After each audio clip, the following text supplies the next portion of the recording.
Assalomu alaykum hammaga. Demet programmasida yangilanish bo'ldi.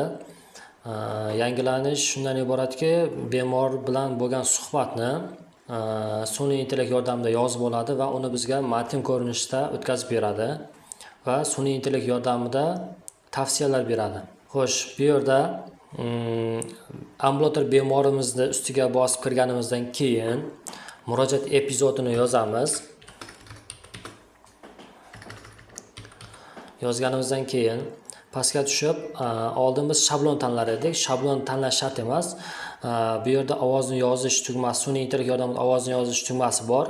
Shuni bossak, ovoz yozish jarayoni boshlandi. Bemor bilan suhbatni boshlasak bo'ladi.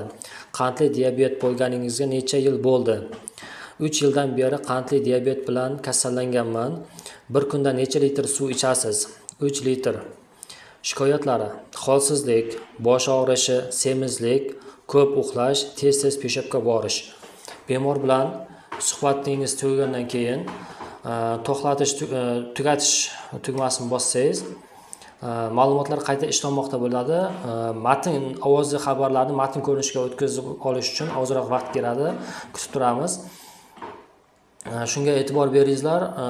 Bemor bilan suhbatingizda yoki o'zingiz ovozli xabar orqali matn yaratmoqchi bo'lganingizda ovozingiz sifatli yetib borishini ta'minlashingiz kerak kompyuterga.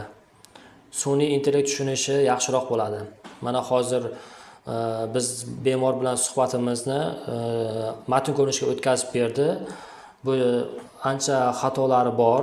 Chunki kompyuterga, meni mikrofonim kompyuterga ulanmagan, boshqa ovoz yozib olish qurilmasi orqali yozib olinmoqda. Bu yerda keyin tavsiyalar, sun'iy intellekt tavsiyalarini yaratish debdi. Shu tugmani bosadigan bo'lsak, biroz kutamiz. Sun'iy intellekt bizga tavsiyalarni chiqarib beradi.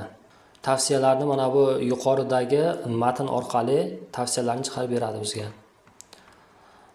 Yana bir ma'lumot, bu yerda sun'iy intellekt mana chiqarib berdi bizga tavsiyalarni. Bu yerda sun'iy intellekt tavsiyalarini yaratish uchun ovozli xabar yozish shart emas. Bu yerda o'zimiz yaratgan shablonni belgilagandan keyin sun'iy intellekt tavsiyalari tugmasini bossak ham tavsiyalarni sun'iy intellekt yordamida chiqarib beradi. Statsionar bemorlarimiz uchun hali ishga tushgan yo'q, yaqin kunlarda ishga tushsa kerak. Hozir faqatgina ambulator bemorlarimiz uchun bu tizim ishlamoqda.